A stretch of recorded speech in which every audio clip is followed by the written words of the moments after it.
नमस्ते सर्वेभ्यः ज्ञानस्य यात्रायां स्वागतम। Welcome to the journey of knowledge with Vedic scientist.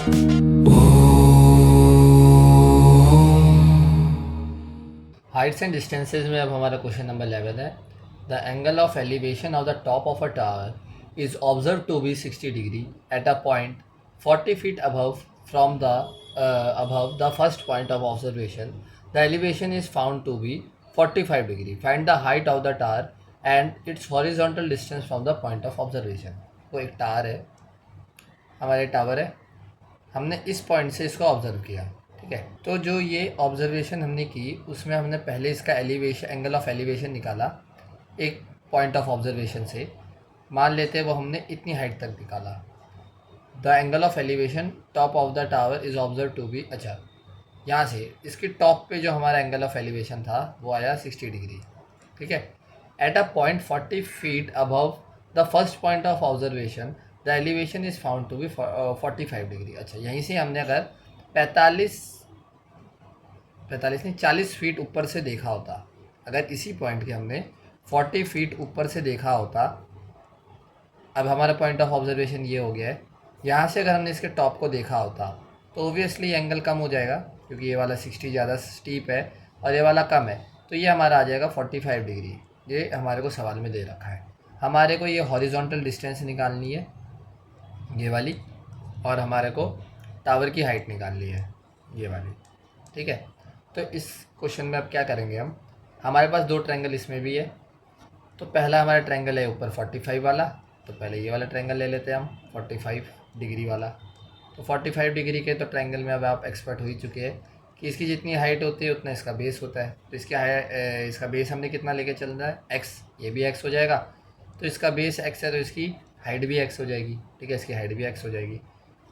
तो ये 45 डिग्री वाले से हमारे को ये चीज़ मिल गई, ठीक। अब बड़े वाले ट्रायंगल पे आ जाते हैं। बड़े वाला ट्रायंगल किससे मिलके बना है, बड़े वाला ट्रायंगल नीचे x है, यहाँ पर 60 डिग्री है और यहाँ पर ये h है।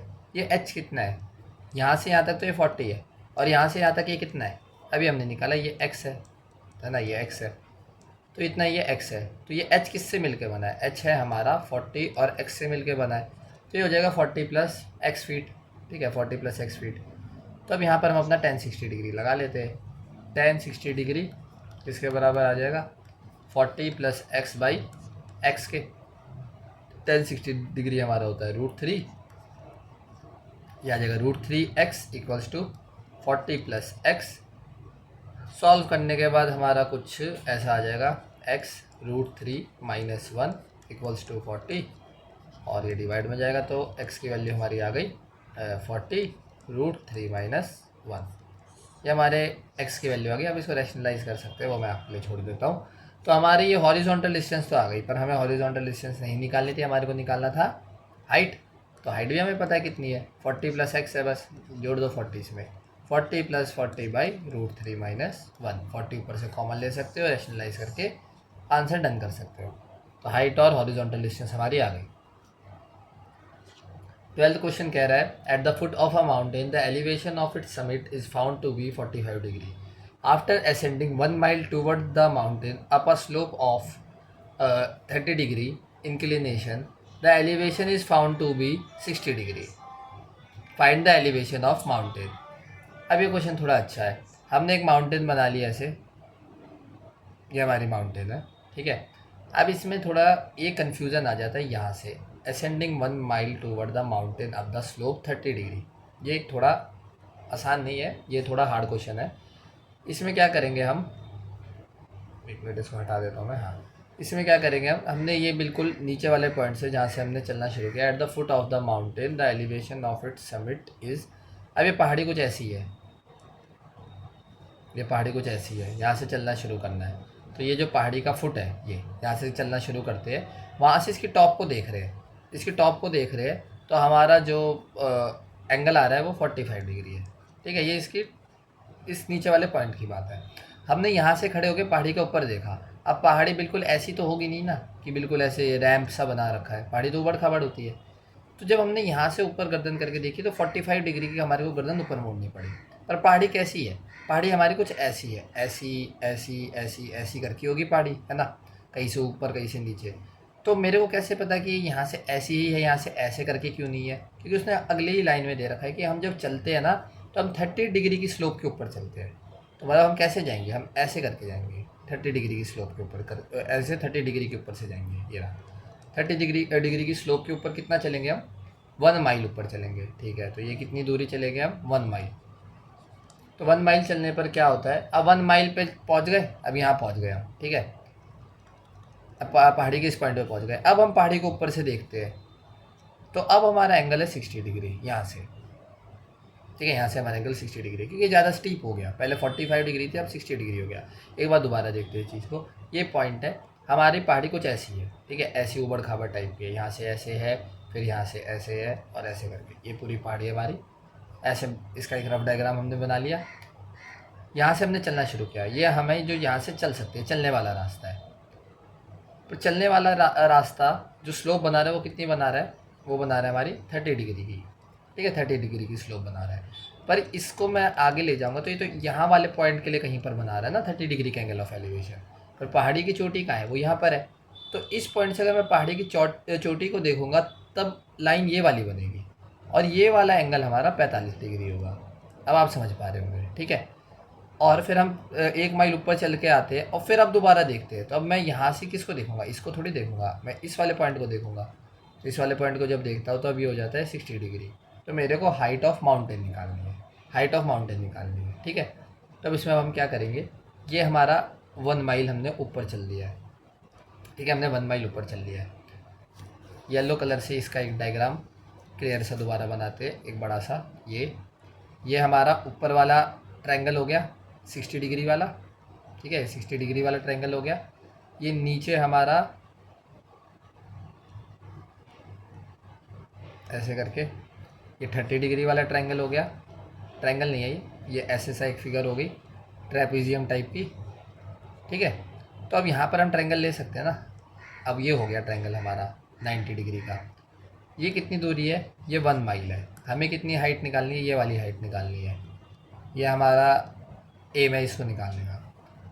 ये 1 माइल हो गया, ये 30 डिग्री है, तो यहाँ से मैं ये निकाल लूँगा, ये निकाल लूँगा। ठीक है, यहाँ से मैं ये निकाल लूँगा। और भी कुछ था ना इसमें क्या? हाँ, 45 डिग्री है। 45 डिग्री का भी तो इस्तेमाल कर सकते हैं ना। तो जितनी ये लेंथ है हमारी, जितना बेस है, उतनी हमारी इस माउंटेन की क्या है? हाइट है। यहाँ से हमारे को ये चीज़ भी पता है कि जितना बेस है उतनी हमारी माउंटेन की हाइट है। ये 60 डिग्री दे रखा है, इतनी दूरी निकाल ली मैंने, ये x दूरी निकाल ली। तो इतना तो काम मेरा हो गया। हाइट में x तो आ गया, हाइट कुछ x प्लस करके कुछ और आएगा, ये वाला हिस्सा। ये वाला और जोड़ना है ना हमारे को, ये y और जोड़ना है, तो x प्लस वाई करके हमारा h आ जाएगा, है ना। तो ये y निकालने के लिए मेरे पास 60 डिग्री तो है, पर मेरे पास क्या नहीं है? मेरे पास ये नहीं है, ये नहीं है, ये वाला हिस्सा नहीं है। ये वाला हिस्सा मैं कहाँ से लाऊँगा? ये वाला रेक्टेंगल को देख पा रहे हैं ना, ये वाला हिस्सा, ये वाला मैं कहाँ से लाऊँगा? अब मेरे को ये बात पता है कि जो बेस है ना हमारे माउंटेन की, वही हाइट के बराबर है। तो जो ये हाइट है वो भी ये वाली हाइट है, ये पूरी हाइट है। हमारे को चाहिए कितना है? हमारे को चाहिए इतना सा। और हमारे हाइट के बराबर कौन है? पूरा का पूरा बेस हमारे हाइट के बराबर है। ये पूरा का पूरा बेस हमारी हाइट के बराबर है। तो मेरे को इतना सा हिस्सा चाहिए, ये वाला अंदर वाली लेंथ, ये वाली। तो इसको निकालने के लिए मेरे को अब ये भी निकालना पड़ेगा मजबूरन, ताकि मैं उसको h में से माइनस कर दूंगा। तो हम अपने तीनों ट्रायंगल को अलग अलग निकाल लेते हैं और फिर उनको धीरे धीरे करके सॉल्व करते हैं। तो पहला तो हमारे 30 डिग्री वाला एंगल है, ये 30 डिग्री वाला ट्रायंगल है, इसको पूरा सॉल्व करना पड़ेगा। ये 1 है हमारा, ठीक है, 30 डिग्री वाला है। tan 30, tan तो लगेगा ही नहीं इसमें पहले साइन लगाओ। साइन 30 क्या होता है? साइन 30 होता है हमारा 1/2, ठीक है, 1/2। और इसमें p कितना है वो निकालना है, और h दे रखा है 1, ठीक है। तो p की वैल्यू क्या आ गई? p की वैल्यू आ गई तुम्हारी 1/2। तो ये कितना आ गया? 1/2, मतलब आधा माइल होगा ये, ठीक, 1/2 आ गया। और अब cos भी लगा लो। cos 30 की वैल्यू क्या होती है? cos 30 की वैल्यू होती है भाई √3/2। √3/2 किसके बराबर होगा? b/h के। h 1 है, h हमारा 1 है, तो b की भी वैल्यू आ गई √3/2। हमने ये √3/2 माइल यहाँ पर निकाल लिया, और ये 1/2 माइल यहाँ से आ गया, ठीक है। तो हमारे पास ये वाली वैल्यू भी आ गई, इसकी वैल्यू आ गई, ये वाली √3/2, ठीक है। अब यहाँ से हमने इतनी चीज़ निकाल ली है, अब हम आ जाते हैं इस वाले हिस्से पे, रेक्टेंगल वाले हिस्से पे। तो रेक्टेंगल वाले हिस्से में क्या है, रेक्टेंगल वाला हिस्सा और ये 30 डिग्री वाला हिस्सा, इसमें हम बेस निकाल चुके हैं। ये बेस कितने के बराबर है, √3/2 के बराबर है। और ये हाइट भी निकाल चुके हैं हम, हाइट कितने के बराबर है हमारी, ये 1/2 के बराबर है। ठीक है, तो ये 1/2 हो गया, तो ये भी 1/2 हो जाएगा, ये भी 1/2 हो जाएगा।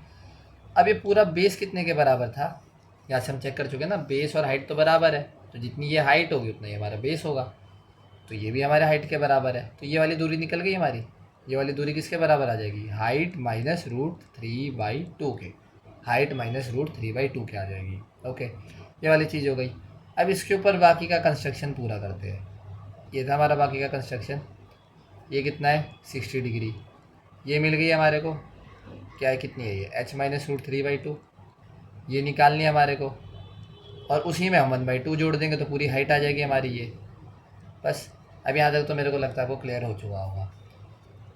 अब 60 डिग्री वाले में क्या लगाएंगे, tan 60 लगाएंगे, tan 60 डिग्री लगाएंगे। tan 60 किसके बराबर होगा, इसको हमने क्या माना था y बाई बेस कितना है h माइनस √3/2 के।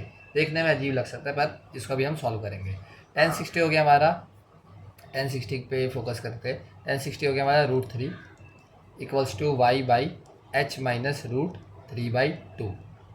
सॉल्व करेंगे तो √3h minus 3/2 equals to y, ये आ गई हमारी y की वैल्यू। y की वैल्यू में तो खुद एक वेरिएबल है, तो खुद देखो ना वेरिएबल है कौन, ये हमारा हाइट ही तो है, ये वेरिएबल। हमारी हाइट की वैल्यू कितनी थी, ये देखो हाइट की वैल्यू हमने यहाँ पर निकाली थी, x प्लस वाई के बराबर थी। हम x निकाल चुके हैं, y निकाल चुके हैं, तो हाइट निकाल लेते हैं। हाइट किसके बराबर आएगी हमारी 1/2 प्लस y के, और y की वैल्यू तो हम निकाल चुके हैं ना, y की वैल्यू कितनी है √3h माइनस 3/2, √3h माइनस 3/2। अब आपको एक पिक्चर क्लियर हो गई होगी कि हमारी h की वैल्यू कैसे आएगी, अभी आई नहीं है, h में वेरिएबल बचे है, बस एक ही वेरिएबल बचा है, तो अब इसको सॉल्व कर लेते हैं। तो ये हमारा आंसर आ जाएगा, यहाँ से इसको सॉल्व करने के बाद 1 माइनस √3h यहाँ पर आ जाएगा, और यहाँ पर हमारे पास बचेगा -1। हाँ, तो ये सही बन रहा है। तो h की वैल्यू आ जाएगी हमारी 1/√3 -1। गलत तो नहीं किया मैंने कुछ, -2 कट जाएगा, ठीक है। तो h की वैल्यू हमारी कितनी आ गई, इतना माइल, ये हमारी पूरी पहाड़ की डिस्टेंस है। ठीक है, इसको आप रैशनलाइज कर देंगे तो आपका आंसर क्लियर आ जाएगा। ओके, और ये 1 से बड़ा नंबर होगा। देखने में लग रहा होगा कि हम तो पहाड़ी पे ही 1 माइल चल गए, ठीक है, पर पहाड़ी की हाइट 1 से छोटी है, 1 से बड़ा नंबर होगा, √3 - 1 पॉइंट में आएगा ना, और फिर वो 1 से लेस होगा, तो 1/1 से लेस नंबर 1 से ज़्यादा बड़ा नंबर बनाएगा। ठीक है, तो इसको रैशनलाइज करके आप निकाल सकते हैं, ये हमारी हाइट आ गई। Question number 13, what is the angle of elevation of the sun when the length of the shadow of a pole is √3 times the height of the pole। ये हमारा सन है, ये पोल पे अपनी सन रेज भेज रहा होगा, ठीक है, सन रेज भेज रहा होगा ऐसे, और यहाँ तक ही भेजेगा, मतलब भेज तो पूरे में रहा है, पर शेडो बनाने के लिए कहाँ तक जाएगी, जितना पोल होगा उतने तक ही जाएगी, और यहाँ से हमारी शेडो बन जाएगी नीचे, ठीक है, नीचे शेडो बन जाएगी।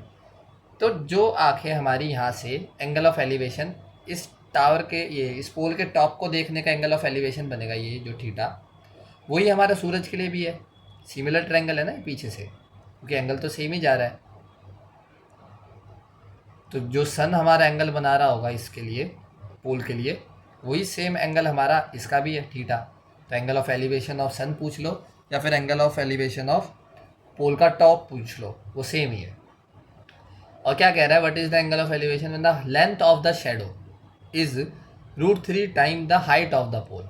ये हाइट है हमारी, ठीक है, और जो शेडो बनी है ये इसके √3 टाइम्स है, √3 टाइम है, मतलब उतना गुना है, √3 गुना है। निकाल पा लोगे आप।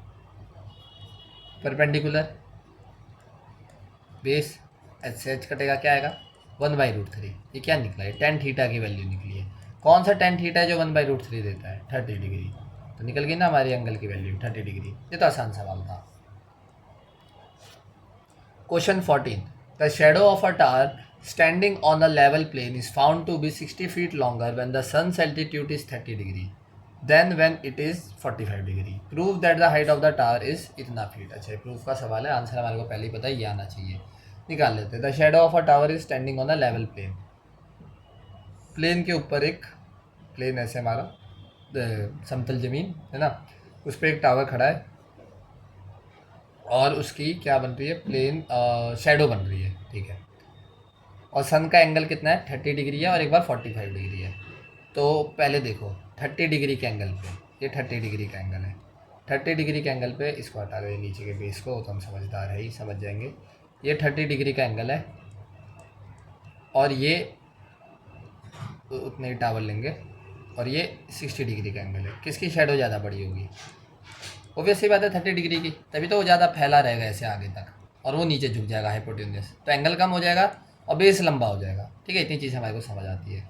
इसमें एंगल स्टीप हो जाएगा तो बेस को कम करना पड़ेगा, क्योंकि जो परपेंडिकुलर है वो छोटा बड़ा नहीं हो सकता ना, पोल तो सेम है, शेडो बस चेंज होगी। तो जब 30 डिग्री का एंगल है, angle of elevation of sun और angle of elevation of pole tower जो भी है वो सेम ही रहेगा, अभी पीछे वाले क्वेश्चन में बताया। तो ये 30 डिग्री है, ये 60 डिग्री है। तो इसकी हाइट तो दोनों में पोल तो उतना ही रहेगा, पोल तो उतना ही रहेगा।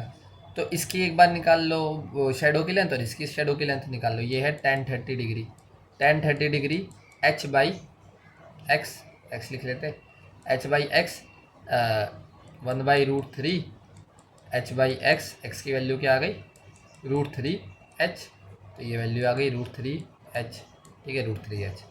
और इसकी भी वैल्यू निकाल लेंगे, इसकी वैल्यू आप समझ ही पा रहे हो क्या आएगी, h/√3, ठीक है, क्योंकि 1060 √3 होता है। तो हमने ये दोनों निकाल लिए, ठीक है। और क्या करना है हमारे को ये बता रखा है कि जो बड़ी वाली है ना, जो भी इनमें से बड़ी लेंथ बनेगी, ऑब्वियसली बात है ये वाली, वो 60 फीट ज़्यादा लंबी है छोटी वाली से। तो इसका क्या मतलब है, तो सिंपल सीधा एक लीनियर इक्वेशन है कि इसकी वाली शेडो में से अगर इसकी वाली शेडो को घटाएंगे तो क्या आएगा, तो हमारा 60 फीट आएगा, ठीक है, 60 फीट आएगा। इतनी सिंपल सी चीज़ है। हमसे उसने क्या पूछा है, हाइट ऑफ टावर निकालनी है, क्या इसके बराबर आ रही है, अब तो आ ही जाएगी। एच को कॉमन ले लेंगे तो हमारा क्या आंसर है, एच को कॉमन लेना है, एच को कॉमन ले लेंगे तो 3 - 1/√3 = 60, ये आ जाएगा। ये गड़बड़ की है हमने, √3 - 1, मेरा आंसर क्या आ रहा है, मेरा आंसर तो 30√3 आ रहा है height.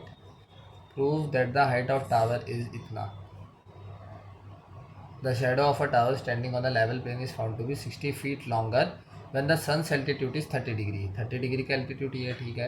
Then when it is at 45 degree, अरे यार क्या गड़बड़ कर दी किसी, एंगल 45 डिग्री दे रखा है, 60 ले लिया हमने, सॉरी। यहाँ पर 45 डिग्री आएगा तो जितनी एच है उतना ये भी एच हो जाएगा, ठीक है। तो यहाँ पर ये भी एच डालो, तब तो आ जाएगा आसानी से। अब यहाँ से एच कॉमन लेंगे तो ये आएगा √3 - 1 = 60। हाइट की वैल्यू क्या आ गई, 60/√3 - 1। इसमें तो ये रैशनलाइज करेंगे ना अभी, तो √3 + 1 divided by √3 + 1, a plus B का a² - b² लग जाएगा, यहाँ पर a - b a + b है, ठीक है। तो यहाँ पर आएगा 60 √3 + 1 और यहाँ पर आ जाएगा 3 - 1 जो कि हो जाएगा 2 और 2 इससे कट के बना देगा 30 √3 + 1। आ गया, हमने प्रूव कर दिया कि इसकी जो हाइट है टावर की वो है 30 × 1 + √3 फीट। ओके, 15th क्वेश्चन में हमारे को दे रखा है, on a straight coast there are 3 objects A, B and C such that AB = BC = 2 miles.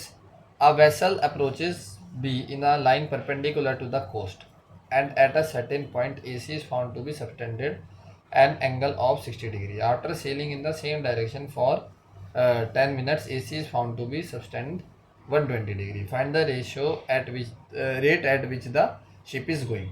अच्छा, एक स्ट्रेट कोस्ट है तो इसमें हाइट का नहीं है, हमारा पानी पानी में चल रहा है सब कुछ, ठीक है। एक स्ट्रेट कोस्ट है तो कोस्ट को मैं सीधा ले लूँ, हाँ ऐसे ले लेते हैं। स्ट्रेट कोस्ट है जिसमें हमारा एक पॉइंट है A, एक पॉइंट है B और एक पॉइंट है C, बराबर दूरी पे 2-2 माइल की दे रखा है ना, AB और BC बराबर है 2-2। एक वैसल अप्रोच करता है B को इन द परपेंडिकुलर लाइन, ठीक है, to the coast at a certain point AC is found to subtend an angle.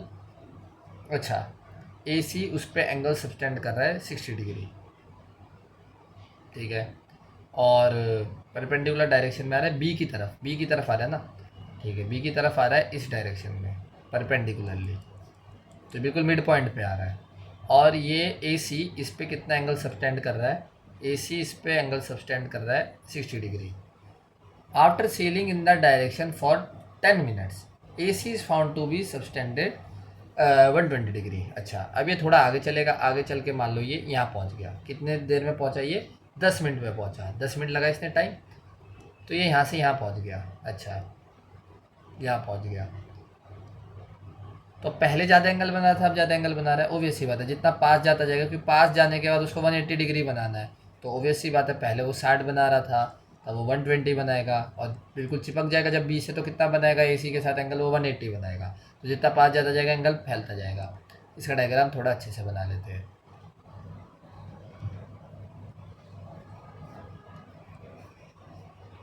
ठीक है, हमारे को क्या निकालना है, आप समझ पा रहे होंगे, हमारे को इसकी स्पीड निकालनी है। इसकी स्पीड निकालने के लिए हमारे को इसका डिस्टेंस और टाइम चाहिए। टाइम दे रखा है कि 10 मिनट में ये कितना डिस्टेंस ट्रैवल कर चुका है, इतना डिस्टेंस, ये वाला डिस्टेंस, ये रेड कलर से दिखाता हूँ मैं, ये वाला डिस्टेंस हमारा ट्रैवल कर चुका है। हमारे को बस ये डिस्टेंस ही निकालना है। अब इसमें टेक्नोमेट्री कहाँ लग रही है सर, इसमें तो दिख ही नहीं रहा हमारे को कि 90 डिग्री कहाँ पर है, तो ये है ना परपेंडिकुलरली आ रहा था, तो ये रहा हमारा 90 डिग्री का ट्रायंगल। ठीक, और ऑब्वियसली बात है दोनों कॉन्ग्रुएंट ट्रायंगल हो जाएंगे ना, अंदर वाले कॉन्ग्रुएंट ट्रायंगल हो जाएगा। देखो ये भी 2 है, ये भी 2 है, ये 90 डिग्री है, 90 डिग्री है ना। और तो ये तो बताने की मेरे को जरूरत नहीं पड़नी चाहिए कि कॉन्ग्रुएंट बनेंगे, तो ऑब्वियसली बात है इनके जो एंगल होंगे, और ये कॉमन है, तो जो इनके एंगल होंगे वो क्या हो जाएंगे, बाइसेक्ट हो रहे हैं एक तरीके से। तो जो ये 120 है ये 60 हो जाएगा, और ये 60 हो जाएगा, ये 60 हो गए, और जो ये 60 थे ये कितने हो जाएगा, 30 और 30। तो हमारे क्वेश्चन तो आधा ख़त्म ही हो गया ना। हमारे को एंगल, बस ये मेन डायग्राम बनाने की आफत थी। अब इसको ना, आधे को तो सवाल को भूल ही जाओ, इसको बस इतना याद रख लो, ये आधा डायग्राम, सवाल तो पूरा याद रखो, डायग्राम आधा याद रखो। ये वाले तो हम कर चुके हैं ना सवाल, ये 60 डिग्री है, ये 30 डिग्री है, ये तुम्हारी हाइट हो गई 2, तुम्हारे को क्या निकालना है, ये निकालना है। कितनी आफत आ रही है, आराम से आ जाएगा। ये डबल ट्रायंगल इन्होंने बस कंफ्यूज करने के लिए दिया था। अब हमारा सवाल इतने में हो जाएगा। 120 देख के एक बार को लग सकता है 120 का तो हमने अभी सीखा ही नहीं कैसे निकालते हैं, पर 60 और 30 का तो आता है ना, तो अब 60 और 30 पे हम ये लगा सकते हैं चीज़। ठीक है, तो हमारा ये परपेंडिकुलर 2 आ गया, ये अंदर वाले ट्रायंगल पे लगा लो पहले, ये 60 डिग्री है, ये 2 है, tan 60, 2 बाई बेस हो जाएगा 2/√3, 2/√3, 2/√3, ये आ गई हमारी 2/√3। ये इतनी डिस्टेंस है ये। अब 30 डिग्री से निकालेंगे तो बड़ी वाली डिस्टेंस आएगी, 30 डिग्री से निकाल लो, 30 डिग्री से बड़ी वाली डिस्टेंस आएगी, ये 2 है, तो ये 2√3 आएगी। ऑब्वियसली बात है, तो इतना कर लिया तो पता चल जाता है, 2√3 आएगी। हमें क्या निकालनी है, हमें इतनी निकालनी है, ये पूरी कितनी है, ये पूरी है 2√3, हमें ये x वाली डिस्टेंस निकालनी है। क्यों निकालना है, क्योंकि स्पीड निकालेंगे ना अभी हम, तो x क्या आ जाएगा, 2√3 माइनस 2/√3। सॉल्व करने पर हमारी x की वैल्यू आ जाएगी, जो कि मैं देख पा रहा हूँ 2 कॉमन लेने के बाद 4/√3। x डिस्टेंस हमारा 4/√3 है। अब ये हमारी जो शिप है ये एक स्पीड से चल रही होगी, उसने कितना डिस्टेंस ट्रैवल किया, ये लाल वाला डिस्टेंस ट्रैवल किया, और ये लाल वाला डिस्टेंस कितना है, 4/√3 डिस्टेंस ट्रैवल कर लिया है। वो कितनी देर में किया उसने, 10 मिनट में किया है, 10 मिनट में किया था ना, हाँ 10 मिनट, 10 मिनट्स में किया उसने, 10 मिनट में उसने डिस्टेंस ट्रैवल किया है। हमारे पास डिस्टेंस है, डिस्टेंस दे रखी है 4/√3, हमारे पास टाइम दे रखा है 10 मिनट, और ये डिस्टेंस किस में दी है इन्होंने, माइल्स में दे रखी है, माइल्स में। मैं यूनिट कन्वर्जन वगैरह तो कुछ कर नहीं रहा हूँ, जो मेरे पास यूनिट है उसी से मैं स्पीड निकाल लूँगा। स्पीड की वैल्यू आ जाएगी डिस्टेंस अपॉन टाइम 4/√3/10। सॉल्व करने के बाद हमारा आ जाएगा 2/5 माइल्स पर मिनट, ये हमारी स्पीड है। तो 2/4√3 माइल्स हर मिनट में चल रही थी शिप। ठीक है, तो ये हमारा शिप का स्पीड भी निकल गया, रेट ऑफ शिप जिससे वो चल रही थी। हमने आज की वीडियो में 11 से लेके 15 तक 5 सवाल करे हैं, इसमें से कई सवाल मैं बोलूँगा जेन्युइनली बहुत अच्छे थे, कई इजी भी थे, पर वो भी हमारे लिए बहुत इंपॉर्टेंट है। उम्मीद करता हूँ आपको सारे सवाल समझ आए हो। जो भी आपका डाउट है आप कमेंट सेक्शन में बताइए। वीडियो कैसी लगी वो भी कमेंट सेक्शन में बताइए। अगर वीडियो अच्छी लगी है तो वीडियो को लाइक कीजिए, चैनल को सब्सक्राइब कीजिए। Till then bye bye.